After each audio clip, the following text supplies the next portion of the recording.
사람들은 누구나 육체적으로 분주하고 고단하면 피곤하게 마련입니다. 그런데 어떤 사람들은 보면 몸이 힘들 일도 없었는데 여전히 지쳐있는 분들도 있습니다. 사실 오늘 우리가 살아가는 이 세대는 이전에 우리 부모님들의 세대에 비하면 훨씬 더 편리하고 그리고 안전하고 많은 것이 갖추어져 있는 그러한 형편 아닙니까? 그럼에도 불구하고 사람들은 여유로움보다는 피로감을 호소하는 것 같습니다. 잠을 좀 푹 잔다고 해도 회복되지를 않고 또 휴가를 좀 가져도 나아지는 것 같지는 않습니다. 심지어 아무것도 안 해도 몸과 마음이 너무 지쳐있다 이런 분들도 흔히 만나게 됩니다. 이렇듯 오늘날의 피로는 단순한 과로의 결과라고 할 수가 없습니다. 어찌 보면 살아가는 것 자체가 마치 무거운 짐처럼 되었기 때문일 것입니다. 어린 학생들도 그렇고 청년들도 마찬가지입니다. 나이가 들었다고 해서 쉽게 초연해지는 것 같지도 않습니다. 가령 원하는 직업을 가졌다고 해서 충분히 돈을 벌고 남들이 부러워할 위치에 올랐다고 해도 이 마음의 피로감, 생각 속에 이 지쳐있는 이 마음은 쉽게 회복이 되는 것 같지는 않습니다. 이런 시대상을 보면서 독일에서 활동하고 있는 한국인 철학자 한병철이라고 하는 분은 이 시대를 가리켜서 피로사회다 이렇게 명명한 바가 있습니다. 그 제목의 책에 나와 있는 핵심적인 내용을 보면 이렇습니다. 인간은 누군가에게 억압을 당해서 무너진 존재가 아니라는 겁니다. 오히려 자기 자신을 스스로 끊임없이 괴롭히고 있다는 거죠. 예컨대 자기 자신을 높이기 위해서 남들에게 근사한 존재로 증명하려고 하다가 지친 존재라는 겁니다. 세상은 마치 우리들에게 말하기를 잘해라. 아직도 충분하지 않다. 남들 좀 봐라. 이렇게 자극하는 것만 같습니다. 그래서 사람들은 쉬지를 못한다는 겁니다. 지쳐있지만 멈추지를 못하고 자기 자신을 끊임없이 괴롭힌다라는 그런 내용입니다. 한병철 교수가 피로사회라고 하는 제목의 책을 낸 뒤 10여 년이 지난 재작년 말에 이번에는 불안사회라고 하는 이름의 책을 냈습니다. 이 책에서 그는 이 피로를 한 단계 더 파고 들어서 이렇게 말합니다. 사람들은 왜 그렇게 자신을 몰아붙일까요? 왜 잘못된 길인 줄 알면서 멈추지를 않을까요?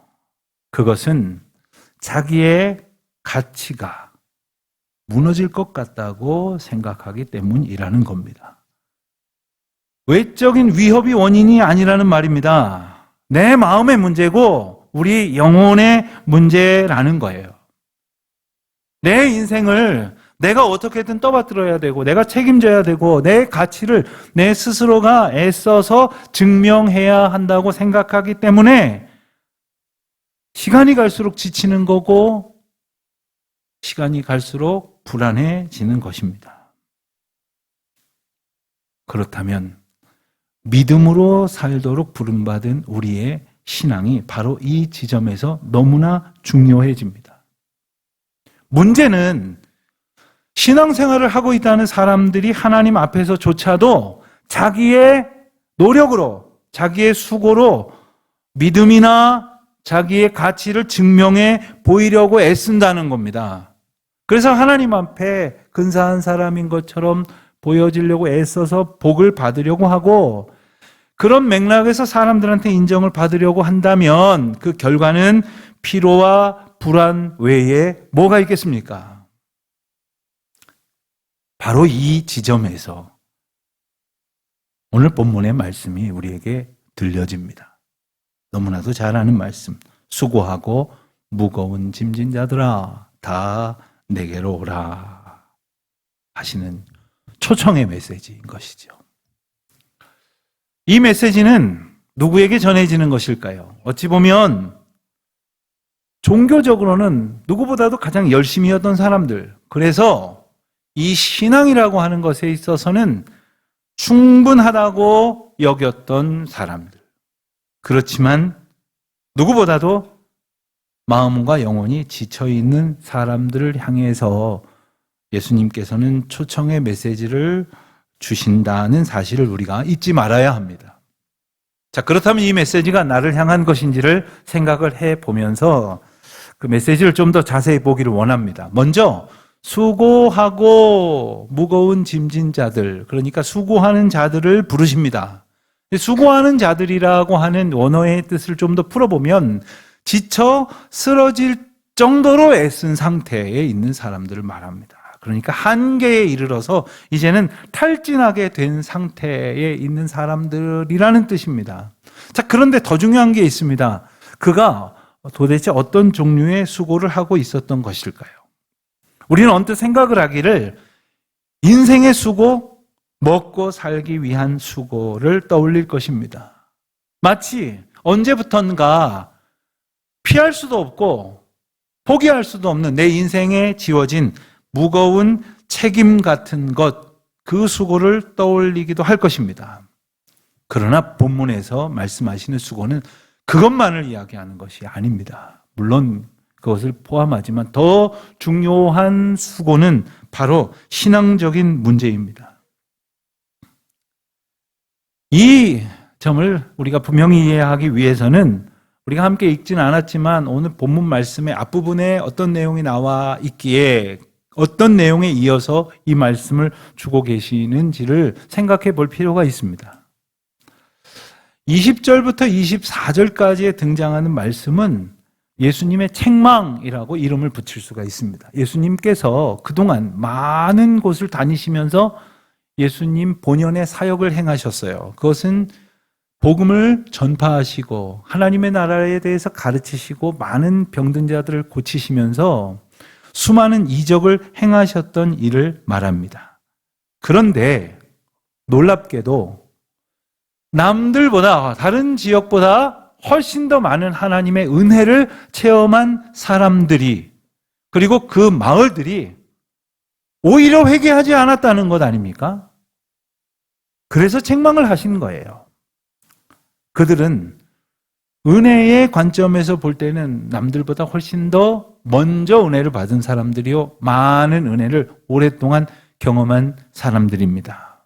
말하자면 우리 가운데에서 신앙생활을 오래 하신 분들이 여기에 해당될 것이고 은혜를 많이 받았다고 말한다면 이런 분들이 여기에 해당될 것입니다. 문제는 그렇게 오랫동안 많은 은혜를 받았음에도 불구하고 돌이키지를 않았다는 거예요. 회개에 이르지는 않았다는 거예요. 아멘 하고 고개를 끄덕이고 좋은 말씀이다 하고는 저 문을 나가서는 여전히 이전과 똑같은 삶을 살았다는 겁니다. 바로 그런 사람들에게 책망을 촉구하신 내용입니다. 자, 그렇다면 좀 더 생각을 해봐야 할 것은 도대체 왜 그들은 회개하지를 않았을까? 그렇게 남들보다 더 많은 그리고 더 오랫동안 하나님의 이적을 포함한 은혜를 경험했음에도 불구하고 왜 돌이키지를 않았을까? 이것은 오늘날 우리에게도 해당이 되는 문제일 수 있습니다. 나는 왜 여전히 내 방향을 고집하고 있을까? 그 많은 세월 동안 말씀을 들었고 은혜를 체험했고 하나님의 역사를 고백할 수 있었음에도 불구하고 왜 나는 돌이키지를 않는 것일까? 본문에 나오는 이들의 이유를 통해서 우리의 문제를 반추해 볼 수 있기를 원합니다. 그들의 이유는 한 가지입니다. 그들이 자기의 시각으로 자기의 기준에서 예수님을 보고 판단하려고 했기 때문입니다. 그들은 구약을 잘 알고 있었습니다. 그래서 메시아의 오심에 대한 약속도 알고 있었고 메시아를 기다렸어요. 그리고 메시아가 오셨다고 하는 사람들의 웅성거림에 흥분이 됐습니다. 그러나 예수님을 보면서 자기들이 생각했던 메시아가 아니라고 단정을 해버렸어요. 자기들이 기대했던 메시아의 구원 방식과 맞지 않다고 생각을 했어요. 그래서 예수님을 받아들이지 않았던 겁니다. 그리고는 오히려 교만한 자기들의 방식, 자기들의 율법적 행위가 더 근사한 기준이라고 생각을 해서 예수님을 배척하고 비난했던 겁니다. 자기들로도 이미 충분하다고 생각했던 거지요. 구체적으로 어떤 행동을 못마땅해 한 걸까요? 예수님께서는 병든 자에게야 의원이 필요하다고 말씀을 하시면서 건강한 자에게는 쓸데없다고 말씀을 하셨습니다. 그러면서 죄인을 구원하러 오셨음을 분명히 일러주시는 가운데에 세리와 죄인들과 함께 식탁을 나누면서 그들과 교제하셨죠. 바리새인들과 서기관들, 이 종교 기득권층들은 이 점을 못마땅하게 여겼습니다. 예수님이 사역을 시작하시자마자 제일 먼저 뭐라고 하셨습니까? 회개하라, 천국이 가까이 왔느니라 하고 말씀하셨죠. 이것도 못마땅했던 겁니다. 자기들이야말로 오랫동안 구약의 율법에 능통하고 그 율법을 지키며 살았는데 누구더러 회개하라는 말인가? 이 회개하라는 하늘의 음성이 자기들에게 거슬렸던 것입니다. 그리고 우리 이 모습 이대로 충분하다고 자만을 했던 거죠. 바로 그 모습 때문에 그들은 예수님을 영접하지 않았고 회개하여 돌이키지 않았던 겁니다. 그 결과 엄중한 심판의 경고를 받은 것이지요. 한마디로 그들의 영적 완고함 때문에 많은 기적을 보고도 회개하지 않았던 것입니다. 그래서 그 마을들을 책망하셨던 거예요. 그런데 예수님께서 그 책망하신 말씀에 이어져서 하신 25절의 말씀을 보면 참 깊고 심오한 메시지가 담겨져 있습니다. 예수께서 대답하여 이르시되 천지의 주제이신 아버지여, 이것을 지혜롭고 슬기 있는 자에게는 숨기시고 어린아이들에게는 나타내심을 감사하나이다 라고 말씀하셨어요. 그런데 먼저 우리가 앞뒤 구절을 언뜻 살펴만 봐도 누군가 예수님께 질문을 한 것이 등장을 하지는 않아요. 그런데도 불구하고 예수님께서 대답을 하셨다고 말씀을 하셨죠. 왜 그러냐 하면 바로 이 메시지가 모든 사람들의 가장 중요한 문제에 대한 해답이 되시기 때문입니다. 방향을 잃어버린 채 자기 자신이 기준이 되어서 메시아조차 마음대로 판단하는 실수를 거듭하고 있는 인생들에게 주님께서 말씀하시는 해답이 오늘 우리에게도 답이 되어지기를 바라는 것입니다. 사실 예수님은 어떤 측면에서 보면 그의 사역이 실패로 귀결됐다고도 할 수 있어요. 무슨 뜻일까요? 회개를 촉구했는데 그 마을들이 유독 회개하지 않았다고 말씀하셨지 않습니까? 그러니까 예수님의 입장에서 볼 때는 뜻을 이루지 못하신 것처럼 보여질런지 모르지만 예수님은 감사하셨어요. 어떤 사람들에게는 이걸 드러내시고 어떤 사람들에게는 감추셨다는 사실을 감사하셨어요. 왜 감사하셨을까? 바로 어떤 사람에게는 드러내고 어떤 사람에게는 숨기신 이것이 하나님의 다스리시는 원리이기 때문에, 이 원리를 드러내 주셨기 때문에, 예수님에게 보여주시고 모든 사람들에게 알게 해 주셨기 때문에 감사하고 있는 것입니다. 사실 우리는 하나님의 통치 원리, 예수 그리스도 구원의 방법을 정확히 알고 있지 못할 때가 많아요. 그래서 오해하고, 그리고 오해한 결과로 함부로 생각하다가 낙심할 때가 참 많습니다.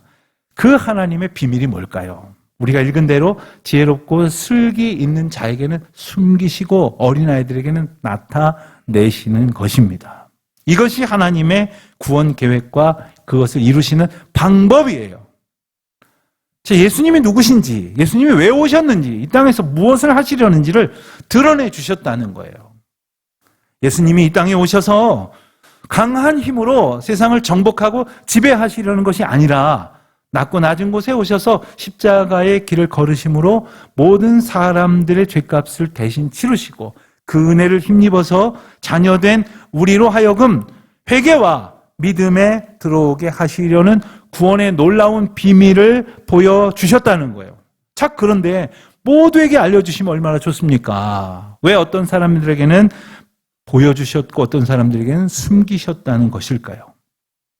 지혜롭고 슬기 있는 자에게는 숨기셨다고 했습니다.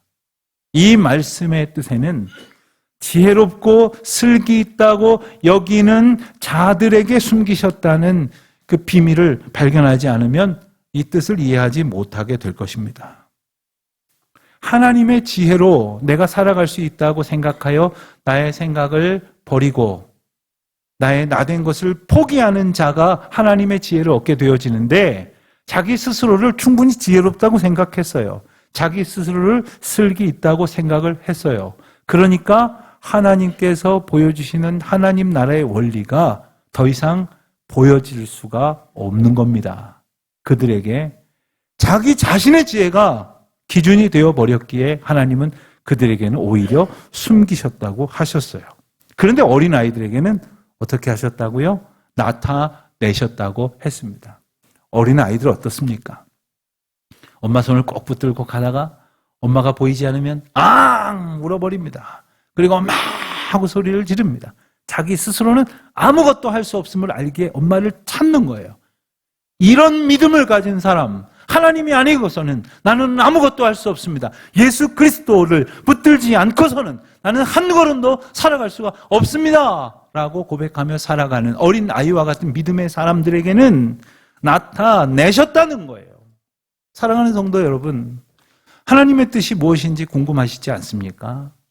어떤 자세한 어떤 일 앞에서도 그렇고 내 인생의 크고 비밀한 하나님의 계획이 무엇인지를 알고 싶으시지 않습니까? 알고 싶은데 알 수 없을 때가 있어요. 왜 숨기시는지 아십니까? 어린아이와 같은 믿음의 태도를 우리가 갖고 있지 않기 때문이에요. 여전히 내 힘 의지하고 내 지혜 의지하고 이만큼 있으면 살지 뭐. 이만큼 배웠으면 남들보다 충분히 살고도 남지 뭐 하면서 나의 지식, 명예, 권세, 부요함, 이 세상에서 내가 가지고 있다고 생각한 그것들을 의지할 때에 더 이상 주님을 의지하지 않게 될 것이고 주님의 놀라운 은혜의 비밀은 우리에게 숨겨질 수밖에 없다는 것입니다. 이 원리를 기억하십시오. 그래서 하나님의 뜻이 궁금할 때마다 하나님의 뜻을 더욱 선명하게 알고 싶을 때마다 어린아이와 같은 믿음으로 하나님의 은혜를 간절히 소망하는 저와 여러분이 되시기를 축원드립니다. 그렇습니다. 지쳐있는 세상에 불안하며 살아가는 모든 사람들을 평강 가운데로 온전케 하실 분은 예수 그리스도 뿐입니다. 그분이 평강을 주신다고 약속하셨고 그 평강은 세상이 주는 것과 같지 않다고 말씀을 하셨어요. 여러분, 우리가 세상에서도 잠깐씩 안도하고 그리고 오히려 충분히 편안하다고 생각할 때가 있기도 합니다. 예컨대 어떤 분은 그렇더라고요. 미장원에 가서 빠마만 잘 나와도 행복하대요. 어떤 분은 원하는 물건을 돈 모아갖고 사기만 해도 기쁘대요. 좋은 옷을 입어도 기쁘대요. 그래, 얼마나 기쁩니까? 하루 이틀 기쁘겠지요. 좋은 집에 들어가서 남들이 부러워할 거라고 기분이 좋은 그런 집에 들어가서 살아도 한 1, 2년 지나면 그것도 그것뿐이죠. 그렇습니다. 우리에게 진정한 평안과 기쁨을 주는 것이 세상에 있는 그 어떤 것이 아니라는 사실. 그래서 주님은 우리를 부르신 거예요. 내 힘대로 하느라고 그 무거운 짐을 나 홀로 지고 견디다 못해 쓰러지는 자들을 부르신 거예요. 그러면서 말씀하세요. 너 얼마나 쓸데없는 짐 지고 있었는지 알아? 하고 우리를 야단하시지 않습니다. 다만 우리가 어떤 부질없는 짐을 지고 힘겨워하고 있는지 묻지 않으시고 내가 오랫동안 혼자서 버티느라고 고생했구나. 내가 내 힘으로 심지어 신앙도 믿음도 내 힘으로 어떻게 해보겠노라고 하다가 어리석어서 참 애만 썼구나 하시면서 우리를 불쌍히 여기신다는 거예요. 여러분, 주님이 우리의 짐의 무게를 모르셔서 그러는 것이 아닙니다. 또 그 짐을 대책 없이 내버리라고 그렇게 말씀하시는 것도 아닙니다. 그 짐을 없애주겠다고 말씀하시지도 않고 놀라운 방법으로 초청하시는데 다른 멍에를 매라고 말씀을 하세요. 여러분, 멍에가 무엇입니까? 아마 시골에서 농사 지어 보신 분들이나 그림을 보신 분들은 알겠지만 소가 농사 짓기 위해서 두 마리의 소가 함께 일을 하려고 하면 손 붙잡고 일을 할 수 없으니 멍에를 서로 걸고 그 멍에를 함께 메고 그 농사를 함께 짓는 거예요. 그 멍에를 말씀하시는 이유는 바로 예수님과 함께 멍에를 매자고 초청을 하시는 겁니다. 혼자 살아가느라고, 혼자 버티고, 혼자 뭘 해보겠다고 분투하면서도 여전히 불안하고 여전히 피로하여 아무것도 이루지 못하는 우리를 부르셔서 나와 함께 멍에를 매자고 말씀을 하세요. 농사 짓는 분들은요, 이 멍에를 질 때에 아주 힘도 세고 그리고 능숙한 어미소하고 반대로 아주 일할 줄도 모르고 뭘 어깨에 지어놓고 있으면 그것 자체로도 피곤하고 힘들어할 새끼 소하고 함께 멍에를 매게 한다고 합니다. 그러면 누가 일 다 할까요? 어미소가 다 하는 거죠. 그러면서 새끼 소가 멍에를 맨다는 것이 무엇인지를 알아갑니다. 밭을 갈고 일을 하는 게 무엇인지를 알아갑니다. 그만큼의 힘이 생길 때까지 어미소가 다 감당해 준다는 거예요. 우리로서는 할 수 없는 것을 주님 아시기에 주님과 함께 멍에를 매면 주님이 다 우리의 무거운 인생 짐 그리고 믿음의 혹 부질없는 것으로 우리 믿음이 될 거라고 생각했던 어리석음까지도 다 주님이 감당해 주신다는 것입니다. 여러분, 이 멍에는 속박이나 구속이 아닙니다. 보호하시며 자유케 하심입니다. 주님 또 아주 중요한 말씀을 한 가지 더 하십니다. 내게 배우라, 이렇게 말씀을 하세요. 뭘 배우라고 말씀하시는 것일까? 예수님의 지식일까요? 능력일까요? 예수님이 말씀하시는 그 다음 구절이 바로 배움의 내용입니다. 나는 마음이 온유하고 겸손하니. 예수님이 가지신 온유와 겸손을 배우라고 말씀을 하세요. 우리는 흔히 생각을 하기를 온유, 겸손 이런 것은 어떤 나약함이나 무기력처럼 생각하기가 쉬워요. 더러는 힘이 있어도 처세를 위해서, 생존을 위해서 잠깐 몸을 숙이는 그런 것처럼 생각을 하려는지 모르지만 결코 그것이 아닙니다. 바로 온유와 겸손은 이 땅을 구원하시려는 하나님의 그 놀라우신 일들을 이루시기 위한 예수 그리스도의 십자가의 방식이었다는 거예요. 내가 스스로 잘해보려고 애쓰고 책임지고 높아지려고 분투하니 힘들어질 수밖에 없는 것 아닙니까? 내가 어떻게 할 수 있다고 생각하니까, 그래서 밤새 고민하니까 머리만 아픈 거 아닙니까? 실상 아무것도 할 수 없으니 말입니다. 사실 예수님도 인간적으로 생각을 해보면 십자가 지고 싶지 않으신 마음이 하나도 없으셨을까요? 인간적으로 생각을 해보자면 그 십자가의 길이 두려운 마음이 없으셨을까요? 반대로 그 십자가의 고난의 길보다는 사람들의 환호와 높이는 그 물결 가운데 있기를 원하시지 않으셨을까요? 그러나 그 방법을 택하시지 아니하시고 온유와 겸손으로 우리를 구원하시려는 사랑 많으신 하나님의 뜻에 순종하셨습니다. 겸손이 아니고서는 할 수 없는 거예요. 겸손이 아니고서는 따라갈 수가 없는 겁니다. 겸손이 아니고서는 주님만 의지하지 않는 겁니다. 겸손한 자만이 예수님과 함께 멍에를 맬 수 있음을 기억하시기를 바랍니다. 겸손한 사람만이 하나님께 마음을 온전히 내어드리고 맡깁니다. 하나님, 제 마음을 주장해 주십시오. 겸손한 사람만이 마음의 쉼을 얻는 겁니다.